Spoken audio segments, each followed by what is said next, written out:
Hello दोस्तों, कैसे हैं आप सभी। उम्मीद करती हूँ आप सभी भी बहुत अच्छे होंगे।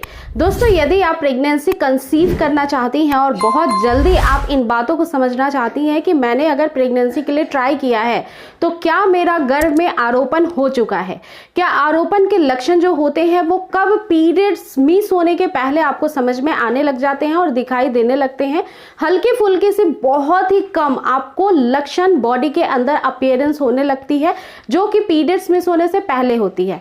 लगभग आपके ओवुलेशन के 8 डेज बाद ही आपका इम्प्लांटेशन हो जाता है और जिसके बाद आपके शरीर के अंदर बहुत सारे सिम्टम्स महसूस किए जा सकते हैं। बट उसकी जानकारी अगर होगी तो आपके लिए और भी बेनिफिशियल होगा, क्योंकि पीरियड्स मिस होने से पहले अगर आपका सक्सेसफुली इम्प्लांटेशन हो गया है तो कुछ ऐसी जरूरी जानकारी, कुछ ऐसी मिस्टेक्स नहीं करनी चाहिए जिससे कि अर्लियर मिसकैरेज की संभावनाएं बन सके। सो फ्रेंड्स, चलिए आज की वीडियो में आपको मैं कुछ ऐसे साइंटिफिक संकेत बताती हूँ, सिम्टम्स बताती हूँ जो कि कई रिसर्चेज में भी प्रूफ हो चुके हैं।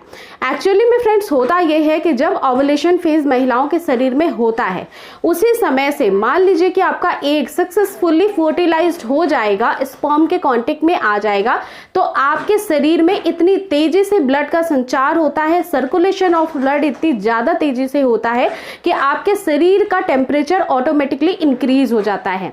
मान लीजिए कि आपके ओवुलेशन के डेज लगभग 14 डे पे आपका ओवुलेशन स्टार्ट हुआ है और उसके एक सप्ताह बाद आपके बॉडी का 1 फ़ारेनहाइट डिग्री या फिर हाफ फ़ारेनहाइट टेम्परेचर जो है इंक्रीज हो गया है और कंटिन्यूअसली वो है एज इट इज। आपके पीरियड्स मिस हो गए हैं तब तक वो जो है एज इट इज बना ही रहता है। तो ये जो बॉडी का टेम्परेचर इंक्रीज होता है ये बहुत ही अच्छे से आपको समझा सकता है कि इम्प्लांटेशन की बहुत ही अधिक चांसेस है कि वो सक्सेस हो चुकी है और आपको प्रेगनेंसी लग गई है।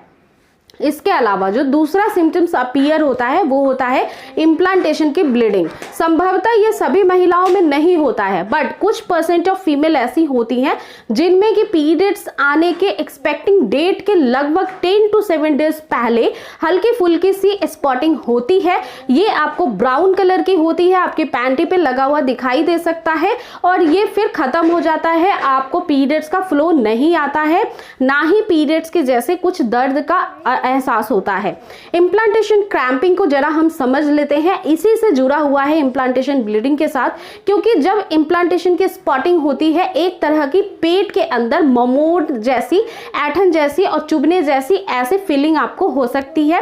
काफी माइल्ड होता है, वन साइड क्रैम्प भी काफी कॉमन है। क्रैम्पिंग जो होती है इसका मेन रीजन होता है कि आपके 2 फिलोपियन ट्यूब्स होते हैं और बाय द वे ये दोनों ही कनेक्टेड होते हैं ओवरीज के साथ। 2 ओवरीज महिलाओं के रिप्रोडक्टिव सिस्टम में होते हैं और one time at a time एक ही ओवरी काम करती है, यानी कि ऑल्टरनेटिव बेसिस पे आपके ओवरी वर्क करते हैं।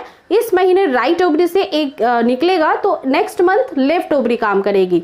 तो जिस साइड की ओवरी से आपका एग निकला है, फिलिपिन ट्यूब में आया है, फर्टिलाइजेशन हुआ है, वहीं से ट्रैवल करके वो यूट्रस की तरफ जाएगा और स्टेबल करेगा अपने आप को, यानी इम्प्लांटेशन होगा। तो इस दौरान थोड़ी सी पेन होना काफ़ी ज़्यादा कॉमन है और ये संभवतः हर महिलाओं के बॉडी के अंदर होता है अगर काफ़ी ज़्यादा बारीक से आप अपने शरीर को समझती हैं और ट्रांसपेरेंटली ये विजिबल होता है सिम्टम्स। तो इम्प्लांटेशन क्रैम्पिंग भी काफ़ी इंपॉर्टेंट है आपको समझना। यदि आपको पीरियड मिस होने से पहले ऐसा हो रहा है तो ये भी प्रेगनेंसी से जुड़े हुए ही सिम्टम्स होते हैं, इम्प्लांटेशन सक्सेसफुली हो रहा है। इसी के साथ साथ नेक्स्ट सिम्टम्स आता है जब आपको यूरिन की फ्रीक्वेंसी बढ़ जाती है। अब यूरिनेशन की प्रॉब्लम क्यों होती है? बार बार पेशाब लगना, हर 30 मिनट पे, हर 45 मिनट पे, 40 मिनट पे यूरिन की प्रॉब्लम होना, यूरिन का अर्ज लगना, इट मीन्स कि प्रेगनेंसी हो रही है, हो चुकी है। क्योंकि जब आपका जो है बॉडी के अंदर इम्प्लांटेशन होता है आपकी जो यूट्रस की मांसपेशियां हैं वो खींचने लगती है, क्योंकि वो काफी ज्यादा स्ट्रेच करती है, अपने आप को एक सही शेप देती है ताकि बच्चा उसमें अच्छे से विकसित हो सके। जस्ट आपकी यूट्रस के नीचे होता है आपका यूरिनरी ब्लैडर, जो कि हल्के फुल्के से भी वाटर अगर उसमें है तो तो वो प्रेशर आता हुआ आपका यूट्रस का आपके यूरिनरी ब्लैडर को हमेशा ही फुल अप होने का एहसास दिलाता है और इस दौरान आपको यूरिन काफ़ी ज़्यादा लगना स्टार्ट हो जाते हैं। इसके अलावा बॉडी पेन होना, आपके कमर में दर्द रहना, आपके शरीर में पेन होना, ये काफ़ी कॉमन होता है क्योंकि आपको काफ़ी ज़्यादा वीकनेस हो जाती है। शरीर के अंदर जब इतने सारे उतार चढ़ाव हो रहे हैं, आपके हार्मोन्स उतर चढ़ रहे हैं, आपके शरीर में डबल स्पीड से काम हो रहा है, सारे ऑर्गन्स काफ़ी ज़्यादा इन्वॉल्व है आपके प्रेगनेंसी को केयरफुल्ली सपोर्ट करने के लिए, उसके डेवलपमेंट के लिए, तो इट सेंस कि आपको थोड़ी बहुत वीकनेस तो लगेगी ही।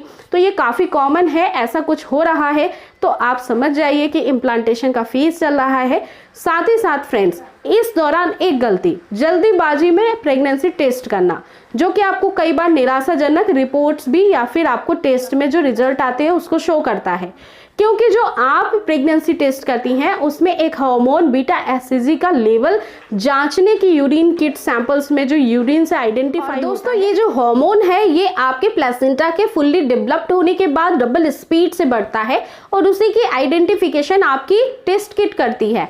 इसलिए प्रेगनेंसी की टेस्ट किट में रिपोर्ट चेक करने की हड़बड़ी में ना रहे। Urine test always periods miss होने के 4 to 5 डेज या 1 वीक बाद ही करिए, या फिर सारे स्कैन या फिर ब्लड टेस्ट भी इसी दौरान कराना चाहिए ताकि सही एग्जैक्ट रिपोर्ट्स आपको मिल सके कि इम्प्लांटेशन सही जगह पे स्टेबल है या नहीं है। कई बार प्रेगनेंसी में कई सारी बाधाएं आ जाती हैं, फिलोपियन ट्यूब के अंदर ही आपको एक्टोपिक प्रेगनेंसी हो सकती है, स्टेबिलिटी ऑफ इम्प्लांटेशन ठीक से नहीं हो सकता है, कुछ भी प्रॉब्लम अगर होती है तो वो स्कैन में ही आती है और वो पीरियड्स मिस होने के थोड़े टाइम वेट करने के बाद ही हो पाता है। तो आई रियली होप कि ये छोटी सी वीडियो से आपको बहुत हेल्प मिल जाएगी। इस तरह की चेंजेस आप अपनी बॉडी में एब्जॉर्ब करती हैं तो आप उस समय थोड़ा सा रिलैक्स रहें, हैप्पी मूड में रहें, किसी से बात विवाद में ना पड़े, स्ट्रेस को ना बढ़ाएं और अच्छे से डाइट और लाइफ स्टाइल को मेंटेन करते रहिए तो काफ़ी आसान रहेगा सक्सेसफुली इम्प्लांटेशन हो जाना।